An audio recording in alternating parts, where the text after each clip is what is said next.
அடுத்ததாக ஒரு கேள்வி கேட்குறாங்க. இது ஒரு புதிய கேள்வி, இது பழைய கேள்வி கிடையாது. ஒரு புதிய கேள்வி தான். புதிய கேள்விங்கிறது சென்ற ஜும்மா உரையில் நம்ம சொன்னதை ஒட்டி ஒருத்தர் கேள்வி நவீன பிரச்சனையினால் கேட்குறாங்க. இப்போ நவீன காலத்து பிரச்சனையினால் அது என்ன கேட்குறாங்கன்னு கேட்டால், தங்கத்தில் குறைந்த அளவுக்கு தங்க அனுமதி இருக்குது அப்படின்னு சொல்லி அந்த வெள்ளி மேடை சும்மா உரையில் நம்ம தெரிவிச்சிருந்தோம் ஆதாரத்தோட. குறைந்த தங்கத்துக்கு அனுமதி இருக்குன்னு சொல்லி அதை வைத்து ஒரு சகோதரர் கேட்குறாரு, இப்போ அரசாங்கத்தில் மத்திய அரசாங்கத்தின் மூலமாக தங்க நகைகள் விற்கிற கடைகளுக்கு 9 கேரட்டில் தங்க நகை விற்கலாம் என்று அனுமதி கொடுத்துருக்கிறார்கள். அப்போ 9 கேரட் தங்கம் என்பது அது குறைந்த தங்கமாகி விடுகிறது. அது அனுமதிக்கப்பட்டதில் வருமா அப்படிங்கிறது தான் முக்கியமான ஒரு கேள்வி. அந்த மார்க் அடிப்படையில் நம்ம சொன்ன அந்த உரையுடைய கருத்தையும் நவீன காலத்தில் இப்போ நகைக்கடையில் போனால் நீங்கள் 9 கேரட் நகை வாங்கலாம். 9 கேரட் நகைங்கிறது விலை கம்மியாக இருக்கும். அந்த மாதிரி உள்ளது குறைவான தங்கம் இருக்குது, அதை வாங்கலாமான்னு சொல்லி அது மார்க்கத்தில் ஆண்களுக்கு அது அனுமதி இருக்குதா? பெண்களுக்கு தான் எவ்வளோ நாள் போட்டுக்கலாமே, ஆண்களுக்கு அனுமதிக்கப்பட்டதில் அது வருமாங்கிறதுக்காக கேட்குறாரு. அவர் கேட்குறது அதுவாக இருந்தாலும் இந்த தங்க நகை குறித்து ஒரு பொதுவான சில புரிதல்கள் நமக்கு தேவைப்படுது, சமுதாயத்துக்கு தேவைப்படுகிறது. அதனால் அதை கொஞ்சம் சொல்லிவிட்டு இதை பற்றியே நம்ம சட்டத்துக்கு வருவோம். இப்போ தங்க நகைகளை பொறுத்த வரைக்கும் நீங்கள் இப்போ நகைக்கடையில் நீங்கள் வாங்குறதெல்லாம் இப்போ என்ன செய்கிறாங்கன்னு கேட்டால் 916 கேடிஎம்னு போடுவாங்க. 916 916ங்கிற எண் முத்திரை இடணும், அதில் போடணும் கண்டிப்பாக. 916 போட்டு தான் தங்க நகை பெரும்பாலும் கிடைக்கிறது. அந்த 916 என்ன என்று கேட்டால், ஒரு தங்கம் சுத்தமான தங்கம் இருக்குல்ல, அந்த சுத்தமானது தங்கமாக இருக்காது எதுவாக இருந்தாலும் அதனுடைய முழுமையான ஒரு எண் என்று வைத்திருப்பார்கள். ஒவ்வொன்றுக்கும் ஒரு நம்பர் வைத்திருப்பார்கள். உதாரணமாக நம்ம மணி பார்க்குறோம் என்றால் மணியுடைய முழுமை 24 தான். 24 மணி நேரம் மொத்தமே இருக்குது. 24க்கு அப்புறம் மறுபடியும் 25 மணி நேரம் 26 மணி நேரம்லாம் வராது. அப்போ டைம் பார்க்குறோம்னா அந்த டைமுக்கு ஒரு முழுமை எவ்வளவு? 24ன்னு வச்சுட்டாங்க. அதே மாதிரி வினாடி அந்த செகண்டுகளுக்கு முழுமை 60 தான். 100 செகண்ட் வச்சுருக்கலாம், கணக்கு பார்க்க நல்லா இருக்கேன். ஆனால் என்ன செய்கிறாங்க, 60 வந்தவுடனே ஒன்று மாறிக்கிறது. 100 101 மாறுவது. மற்ற ரூபாயில் அப்படி தானே மாறுது. ரூபாய் நோட்டுகள் எல்லாம் ஒரு 100 பைசா வந்தால் தான் 1 ரூபாண்டு ஆகும். ஆனால் இந்த வினாடி செகண்டு அந்த மாதிரி விஷயங்கள்லாம் 60 வந்தவுடனே அது முழுமையாகிவிடும். ஒவ்வொன்றுக்கும் ஒரு முழுமைக்கு ஒரு கணக்கு வச்சுருக்கிறாங்க. அந்த மாதிரி தங்கம்ங்கிறது பியூர் 100% தங்கம் அப்படிங்கிறதுக்கு முழுமை என்னன்னு கேட்டால், கடந்த காலத்தில் மாற்றுங்கிற பேரில் சொல்லுவாங்க, பத்தரை மாற்று தங்கம். பத்தரை மாற்று தங்கம் என்றால் 100% தங்கம்னு அர்த்தம். அந்த காலத்தில் ஒரு முறை இந்த கேரட் முறையெல்லாம் வருவதற்கு முன்னாடி நகை தொழிலாளர்கள் மத்தியில் என்ன பேசும், அந்த காலத்து சினிமாவில் பத்தரை மாற்று தங்கம் அப்படின்லாம் ஒரு பாட்டுலாம் வரும். ஒரு பத்தரை மாற்று தங்கம்னு சொன்னால் பியூர் தங்கம்னு அர்த்தம், 100% தங்கம்னு அர்த்தம். அப்போ 100% குறிப்பதற்கு இப்போ நம்ம 100ல் எல்லாத்தையும் இப்போ கணக்கு பண்ணுறோம். 100ல் கணக்கு பண்ணுவதில் இருந்து தங்கம் விதிவிலக்காக போயிடுது, நாள் விதிவிலக்காக போயிடுது, நேரம் விதிவிலக்காக போயிடுது. மாதம்ங்கிறதே 30 நாளையும் வைக்கிறாங்க, ஒரு மாதத்துக்கு 100 நாள் வைக்கலாம்ல, அது விதிவிலக்காக போயிடுது. அப்போ இந்த முழுமை என்பதற்கு பெரும்பாலும் 100ல் தான் அளவுகோல் வச்சுருப்பாங்க, சிலதில் மாற்றி வச்சுருப்பாங்க. இப்போ தங்கம் ஆரம்ப காலத்தில் பத்தரை மாற்று தங்கம்னு சொன்னால் 100% தங்கம் மட்டும்னு அர்த்தம், பியூர் தங்கம்னு அர்த்தம். அதுக்கப்புறம் நினைஞ்சாங்கன்னா இந்த சர்வதேசத்தில் ஒரே மாதிரியாக வரணுங்கிறதுக்காக வேண்டி இந்த கேரட்டுங்கிற வகையில் அளவிட ஆரம்பித்தாங்க. கேரட்டில் போடும்போது பியூர் தங்கம் இருக்குல்ல, அந்த பியூர் தங்கத்தை 24 கேரட் என்று வைத்தார்கள். 24 கேரட்னு சொன்னால் அது சுத்தமான தங்கம், 100%. 100க்கு பேர் தான் 24. வேறு பொருளில் நம்ம 100ன்னு சொல்லுவோம்ல, அதுக்கு பேர் தான் 24ங்கிறது. தங்கத்தில் 24 கேரட்னா 100% தங்கம்னு அர்த்தம். அப்போ தங்கத்தை 24 கேரட்டாக நினைஞ்சாங்க, அளவிட்டாங்க. அப்படி அளவிட்ட பிறகு இந்த தங்கத்தில் நம்ம ஆபரணங்கள் செய்வதாக இருந்தால், தங்கத்தில் ஆபரணம் செஞ்சால் உடஞ்சிரும். இந்த 24 கேரட் தங்கத்தில் ஒரு மோதிரம் செஞ்சிங்கன்னா பிரம்மனா உடஞ்சி போயிடும், அது ஆபரணம் செய்ய முடியாது. அப்போ ஆபரணம் செய்வதற்கு தங்கத்தில் ஆபரணம் செய்கிறதா இருந்தால் அதில் வெள்ளி அல்லது செம்பு இந்த மாதிரியான உலோகங்களை மிக்ஸ் பண்ணணும், கொஞ்சம் சேர்க்கணும். அப்படி சேர்த்து செஞ்சால் தான் நகை. அதனால் ஆபரண தங்கம்னு அதை பிரிக்கிறாங்க. சொக்கத்தங்கம் பியூர் தங்கத்தை சொக்கத்தங்கம்னு சொல்லுவாங்க. ஆபரண தங்கம்னு சொல்வது என்னென்னு கேட்டால் தங்கத்துடன் வேறு விஷயங்கள் சேர்ந்ததுன்னு அர்த்தம். அப்போ தங்கத்தை வந்து நகை செய்ய நீங்கள் விரும்புனீங்கன்னு சொன்னால் அந்த தங்கத்தில் கொஞ்சோன்னு என்ன செய்யணும், ஒரு வெள்ளியை சேர்க்கணும், அல்லது செம்பு பித்தளை இந்த மாதிரியான உலோகங்களை சேர்க்கணும். சேர்த்து உருக்கி அதை தயார் பண்ணோம்னு சொன்னால் அது உடையாது. இப்போ ஆபரணமாக போடுறோம்ல, பல வகையினா இழுக்கிற இழுப்புக்கெல்லாம் வருதுல்ல, அதுக்கெல்லாம் அப்படி வருவதாக இருந்தால் அந்த தங்கத்தோடு வந்து வேறு உலோகம் சேர்க்குறாங்கல்ல, அப்படி சேர்க்கும்போது எவ்வளவு சேர்க்கிறது என்பதை பொறுத்து என்ன செய்வாங்கன்னு கேட்டால் அதை வந்து அந்த கேரட்டில் அன்றைக்கி அந்த காலத்தில் அளவிடுவாங்க. எப்படி 22 கேரட் அப்படின்னு சொன்னார்களே, ஆனால் 22 மடங்கு தங்கம் 2 மடங்கு வேற உலோகம் வெள்ளின்னு வச்சுக்கிறோங்க. 24 தானே மொத்தம். 24 கேரட்டுங்கிறதுனா சுத்த தங்கம்னு அர்த்தம். அதை 22 கேரட்னு சொன்னீங்கன்னா அதுக்கு அர்த்தம் என்னன்னு கேட்டால் 22 மடங்கு தங்கம் இருக்கிறது, மீதி 2 மடங்குக்கு செம்போ பித்தளையோ அந்த நகை செய்வதற்காக சேர்க்கப்பட்டிருக்குது அப்படின்னு அர்த்தம். 20 கேரட்னு சொன்னார்களே, ஆனால் 20 மடங்கு தங்கமும் மீதி உள்ள 4 மடங்குக்கு வந்து வேறையும் சேர்க்கப்பட்டிருக்குன்னு அர்த்தம். 16 கேரட்னு சொல்வார்களே, ஆனால் 16 மடங்கு வந்து தங்கம் இருக்கிறது, மீதி உள்ள 8 மடங்கு 1/3 மூன்றில் 2 பங்கு தங்கமும் 3இல் 1 பங்கு வெள்ளியோ செம்போ சேர்த்திருந்தார்கள். வெள்ளி சேர்த்தாங்கன்னா அந்த நகையுடைய இந்த வெண்மை கொஞ்சம் கூடுதலாக பளிச்சிடும், செம்பு சேர்த்தாங்கன்னா மஞ்சள் கலராகவே காட்சி அளிக்கும். அப்படி எதை சேர்க்குறாங்க பொறுத்த நிறத்தில் சின்ன வித்தியாசங்கள் மாற்றங்கள் இருக்கும். அப்போ 16 கேரட் இருக்கிறது. அப்போ இப்போ இந்த நகையில் நிறைய மோசடியெல்லாம் நடந்தோன்னு என்ன பண்ணிட்டாங்கன்னு கேட்டால் அரசாங்கத்தில் இருந்து நீங்கள் 916 தான் செய்யணும் உத்தரவு சட்டமாக்கிட்டாங்க. நகை விற்கிறதா இருந்தால் 22 தான். ஏன்னா பல தரமாக இருந்தால் மக்கள் ஏமாந்துருவாங்கல்ல. 16 கேரட்டை கொடுத்துவிட்டு 22 கேரட்டுக்கு காசு வாங்கிட்டு என்ன செய்கிறது என்பதற்காக வேண்டி அரசில் என்ன செய்கிறாங்கன்னு கேட்டால் நீங்கள் 22 தான் வைக்கணும், நகைன்றால 22 தான். அந்த 22ன்னு சொல்வதை வந்து துல்லியமாக அளக்க முடியாதுங்கிறதுனால சுத்தமான தங்கத்தை வந்து 1000 கவுண்ட் ஆக்கினாங்க. இப்போ நவீன காலத்தில் சுத்தமான தங்கம்னா 100ஆல் அளவிடாமல் 100% தங்கம் இருந்தால் அது 1000 அர்த்தம், 1000 அர்த்தம். 1000 என்பதில் 916 போட்டாங்கன்னு சொன்னால் 916 மடங்கு தங்கம் இருக்கிறது, மீதி உள்ளது வேற உலோகம் இருக்குன்னு அர்த்தம். 916க்கு என்ன அர்த்தம்னு கேட்டால் முழுசும் தங்கமாக இருக்காது. நகையில் முழுசும் தங்கமாக இருந்தால் நகை செய்ய முடியாது. தங்கத்தோட வேற விஷயங்கள் சேர்க்கப்பட்டிருக்குன்னு அர்த்தம். அப்போ எவ்வளோ சேர்க்கப்பட்டிருக்குங்கிறதுக்காக வேண்டி என்ன செய்கிறாங்கன்னு கேட்டால் நீங்கள் எந்த நகை செஞ்சாலும் 916 மடங்கு தங்கமும் மீதி உள்ள 84 மடங்கு வந்து நீங்கள் வெள்ளியோ செம்போ வேற உலோகமோ சேர்த்துக்கிறலாம், சேர்த்து தான் விற்கணும், அதில் 916 குறிப்பிடணும் அப்படின்னு சொல்லிட்டாங்க. இப்போ 916 தங்கம் தான் எங்கே வேண்டாலும் விற்கிறாங்க. எந்த கடைக்கு போனாலும் 916ன்னு சொல்லுவாங்க. அதுக்கு என்ன அர்த்தம்னு கேட்டால் 22 மடங்கு தங்கம் 2 மடங்கு வெள்ளி 2 மடங்கு செம்புன்னு அர்த்தம். அல்லது 916ன்னா 916 மடங்கு 1000ல் 916 மடங்கு தங்கம் மீதி உள்ள 84 மடங்கு வெள்ளி செம்பு அப்படின்னு ஒரு அர்த்தம். இப்போ கடைகளில் என்னன்னு கேட்டால் 22 கேரட் தான் விற்கப்படுகிறது. அதாவது 916 தான் செய்து விற்கப்படுது. விற்கப்படும் போது அதை வந்து ஃப்ராடு நடந்துடக்கூடாதுங்கிறதுக்காக வேண்டி ஒவ்வொரு நகையிலையும் 916ன்னு அவங்க குறிப்பிடணும். எது குறிப்பிடணும்னு கேட்டால் நாளைக்கு அந்த நகையை டெஸ்ட்டு பண்ணும்போது 916 இல்லை என்று சொன்னால் அந்த கடைக்காரர்கள் நடவடிக்கை எடுப்பாங்க.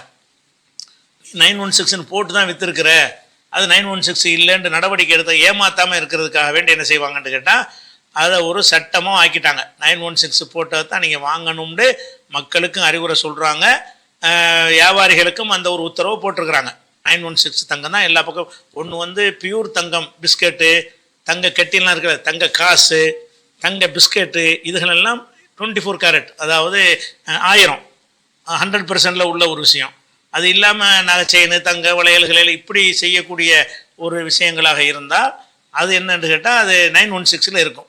இதுக்கு தான் இப்போ அனுமதி இருந்துச்சு.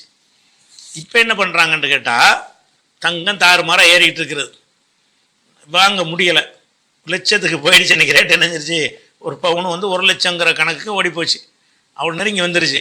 அப்போ என்ன செய்கிறாங்கன்னா அரசாங்கத்தில் ஒரு ஆலோசனை பண்ணி ஏழைப்பாளைகளுக்கெல்லாம் தங்கம் வாங்க முடிய மாட்டேங்குது, அதனால தங்கத்தில் என்ன செய்வோம்னு கேட்டால் அதை விட ஒரு குறைஞ்சதுக்கு நம்ம அனுமதிப்போம். குறைஞ்சதுன்னா எவ்வளோ அனுமதிப்போங்கிறாங்கன்னா 9 கேரட் தான். அதாவது 22 கேரட்டுக்கு கீழே அடுத்து வந்து நீங்கள் தயாரிக்கிறதா இருந்தால் 9 கேரட்டு நீங்கள் தயாரிச்சிக்கலாம். அது 9 கேரட்னா எவ்வளோன்னு கேட்டால் 375 தங்கம், மீதி எவ்வளோ இருக்குது 625 வந்து செம்பு. அதாவது 9 கேரட் தங்கம்னு இப்போ விற்கிறாங்க, கடைகளில் கொண்டு வந்துட்டாங்க. மத்திய அரசாங்கம் உத்தரவு போட்டு அனுமதி பெற்று இப்போ நகையில் என்ன போட்டிருப்பாங்கன்னு கேட்டால் 375 ஒன்று போட்டிருப்பாங்க, 916 போட்டிருப்பாங்க, 375 போட்டு விற்கிறாங்க. இப்போ 375க்கு என்ன அர்த்தம்னு கேட்டால் 375 1000ல் 375 மடங்கு தங்கம், மீதி 625 மடங்கு செம்போ வெள்ளி. செம்பு சேர்த்துருந்தாங்கன்னா மஞ்சள் கலராகவே இருக்கும், வெள்ளி சேர்த்தாங்கன்னா கொஞ்சம் வெள்ளை அடிக்கும், அதில் அது சேர்த்துருவாங்க. அது நகை அது மாதிரி செய்கிறாங்க. இப்போ இதுக்கு வந்து சட்டப்பூர்வமாக அனுமதி கொடுத்துட்டாங்க. இப்போ பெரிய பெரிய கடைகளில் விற்கவும் ஆரம்பிச்சிட்டாங்க. விலையும் கம்மியாக இருக்குல்ல. 9ங்கிறது வந்துங்க ஏற்கனவே 3ல் 1 தான் வருது. ஏற்கனவே மொத்தம் ஒரு மோதிரம் எடுத்தீங்கன்னு சொன்னால் அது 3ல் 1 பங்கு தான் தங்கம் வருது, 3ல் 2 பங்கு வந்து வெள்ளியோ வேறு ஏதோ இருக்கிறது. அப்படி இருக்கிறதுனால அந்த 9 கேரட்டில் கொடுக்கும்போது என்ன செய்யணும்னு கேட்டால் விலையும் கம்மியாக இருக்கும்ல. 22 கேரட் விலையை விட 9 கேரட் வந்து 9 கேரட்டுடைய விலையை தான் போடுவாங்க. 9 கேரட் விலை பிறகு அந்த செய்கூலி சேதாரம் அதெல்லாம் சேர்த்து செய்யும் பொழுது அது 1 லட்ச ரூபாய்க்கு விற்கப்படுற ஒரு நகை வந்து ஒரு 40,000 ரூபாய் கிடைக்கும். அதே ஒரு பவுன் நகை வந்து 916ல் 1 லட்ச ரூபான்னு சொன்னீங்கன்னு சொன்னால் 375ல் வந்துக்கிட்டு உங்களுக்கு 40,000 ரூபா அந்த கால்குலேட் பண்ணுன்னா அவ்வளோ வரும், ஏற்கனவே நெருக்கி. அப்போ என்ன செய்யணும்னா அதில் 1 வாங்குறதுக்கு இல்லை 2 வாங்கிடலாம். அதில் 1 பவுன் வாங்குறதுக்கு 2 பவுன் பேருக்கு தான் பவுன், தங்கம் கம்மியாக இருக்குது, அவ்வளோதான். விஷயம் என்னன்னு கேட்டால் இது தங்கமே இல்லை. உள்ளே போனால் 375ங்கிற தங்கம்னு சொல்கிறாங்க. பாதிக்கு மேலே போனால் தானே தங்கம்னு சொல்ல முடியும், பாதிக்கு கீழே வந்துருச்சு. அப்போ அந்த ஆபரணத்தில் வந்து 375ல் அது ஏறக்குறைய 3ல் 1 பங்கு, 3ல் 1 பங்கு தான் வந்துக்கிட்டு தங்கம். ஏறக்குறைய 3ல் 2 பங்கு வந்து தங்கமற்றவை. அதை சேர்த்து நகையாக ரெடி பண்ணுறாங்க. ரெடி பண்ணும் பொழுது அதே மாதிரியான அந்த 22 கேரட்டில் உள்ள அந்த மஞ்சள் கலர் இருக்கும்ல, தங்கத்துக்குன்ற ஒரு கலர், அது கிடைக்க மாட்டேன், கொஞ்சம் டிம்மாக தான் கிடைக்கும். 22 கேரட்டில் உள்ள மாதிரி உள்ளது அப்படியே வந்தால் கிடைக்காது. ஆனால் அதுக்காக வேண்டிய அந்த கோல்டு பிளாட் ஏதாவது இந்த கலர் வருவதற்காக ஏதாவது சேர்த்து அப்படி செய்ய முடியுமான்னா அந்த கவரிங்கில் செய்கிற மாதிரி கூட செய்யலாம். அதனால் வந்து இப்போ தங்க நகை வாங்குறவங்க, எங்கள்கிட்ட நாங்கள் தங்கம் இருக்குது, ஒரு கல்யாணத்துக்கு 1 பவுன் நகை போட வேண்டியிருக்குன்னு சொன்னால் 1 பவுண்டு போட்டுட்டு நம்ம அரை பவுன் தான் போடுறோம். இப்போ 1 பவுண்டு சொல்கிறோம், அரை பவுனும் கம்மியானதான் இது. அந்த மாதிரியாக உள்ள அடிப்படையில் இந்த 9 கேரட் சட்டப்படி அனுமதிட்டு வந்துருச்சுன்னா என்ன ஆகும்னு கேட்டால், சட்டப்படி நீங்கள் இதை விற்கலாம், சட்டப்படி உங்கள் திருப்பி வாங்கிக்கிறேன்னு இதை கொண்டு வேணான்னு திருப்பி கொடுத்தீங்கன்னு சொன்னால் அந்த 375 மடங்கு தங்கத்துக்குரிய காசை அவங்க தரணும். நீங்கள் ஒரு செயின் வாங்கிட்டு போயிட்டீங்க, 1 கிலோ செயின் வாங்கிட்டீங்க, 1 கிலோவில் வந்து 375 கிராம் தான் அதில் தங்கம் இருக்கும். அதை ரிட்டர்ன் பண்ணிங்கன்னா அவங்க உரிக்கி 375 கிராமுக்குரிய ஒரு ரேட்டை போட்டு உங்களுக்கு ரிட்டர்ன் தருவாங்க. அந்த செய்கூலி சேதாரத்தெல்லாம் கழிச்சுட்டு தருவாங்க. அது வந்து சட்டப்பூர்வமாக இது ஆயிட்டதுனால இதை வந்து அடமானம் வைக்கலாம். இஸ்லாத்தில் அடமான வட்டி கூடாது. பேங்கில் வச்சு கடன் வாங்க நினச்சாங்கன்னு வைங்க, இந்த 9 கேரட்டையும் சட்டப்பூர்வம் அங்கீகரிக்கப்பட்டுருச்சுல. அதனால 9 கேரட் நகைகளை என்ன செய்வாங்க, அதுக்குரிய கணக்கை போட்டு அதுக்குரிய மதிப்பை போட்டு என்ன செய்வாங்க, பேங்கில் கடன் தருவாங்க. அது மாதிரி எல்லாத்துக்குமே அது ஒரு சட்டப்பூர்வமாக ஆகிவிட்டது. இப்போ இதில் வந்து என்ன கேட்குறாங்கன்னு கேட்டால், இப்போ வந்து அதாவது மொத்தம் 1000ல் 375 தானே தங்கம் இருக்குது, 625 வந்து தங்கம் இல்லாமல் தானே இருக்குது, கம்மியாக இருக்குது, கம்மியானது அனுமதிக்கல வருந்தாங்கிறாங்க. பாதிக்கல இறங்கிச்சுல. தங்கம்ங்கிற தங்கமே கிடையாது தானேங்க, கொஞ்சம் தங்கம் தானே இருக்குது. கொஞ்சம் தங்கத்துக்கு அனுமதி இருக்கிறதுனால இந்த மாதிரியான ஆபரணங்கள் இப்போ 9 கேரட்டில் வந்து ஒரு தங்க நகை மோதிரம் போட்டுக்கொள்ளலாமான்னு கேட்டால் இந்த குறைந்த அளவுங்கிறதுல வந்து இது அடங்குங்கிறது ஒரு கருத்து இருக்குது. அடங்கத்தான் செய்யும். குறைந்த அளவுக்கு அனுமதி இருக்கிறாங்கும் போது கம்மியாக தானே இருக்குது, முழுசும் தங்கமாக இல்லையே. அப்படிங்கிற வகையில் பார்த்தீங்கன்னா இந்த 9 கேரட்டுங்கிறத வந்து ஆண்கள் போடுறது வந்து நம்ம தடுக்க முடியாது. ஏன் தடுக்க முடியாதுங்கிறோம்னு கேட்டால் ரசூலுல்லாஹ் சொல்லிட்டாங்க, குறைந்த அளவை தவிர. நான் குறைந்தது அதிகம்ங்கிற எதை வச்சு அதை முடிவு பண்ணுவோம்னு கேட்டால் அதில் கலந்துருக்கிற அளவை வச்சு தானே செய்வோம். இது இவ்வளோ இருக்குது, அது அவ்வளோ இருக்குங்கும் போது எது கம்மி, 600 சச்சம் கம்மியா, 300 சச்சம் கம்மியா, 300 சச்சங்கிறது கம்மி, 600 சச்சம் டபுள். அப்போ டபுள் மடங்கு தங்கம் அல்லாதவை இருக்கிறது, 1 மடங்கு தான் தங்கம் உள்ளது இருக்கிற காரணத்தினால 9 கேரட்டில் உள்ள ஒரு மோதிரம், 9 கேரட்டில் உள்ள வந்து ஒரு செயின், இதுகள்லாம் போட்டுக்கலாமான்னு கேட்டால் கொஞ்சத்தில் வர்த்தனை செய்யுது. ஆண்களும் போடலாம். இதை வந்து நம்ம கூடாதுன்னு சொல்ல முடியும். ஏன்னா கொஞ்சம் ரசூலுல்லாஹ் சொல்லிட்டாங்க. கொஞ்சத்துக்கு அளவு நமக்கு சொல்லாததுக்கு நம்ம என்ன மாதிரி முடிவு எடுப்போம்னு கேட்டால் பாதி கீழே இருந்தால் கொஞ்சம்ன்றோம்ல, அதாவது அதில் கலந்துருக்கிறத பார்ப்போம், எது ஜாஸ்தியாக இருக்குது எது கம்மியாக இருக்குது. இது அதிகமாக இருக்குது, இது கம்மியாக இருக்குது, இதானே கொஞ்சங்கிறது.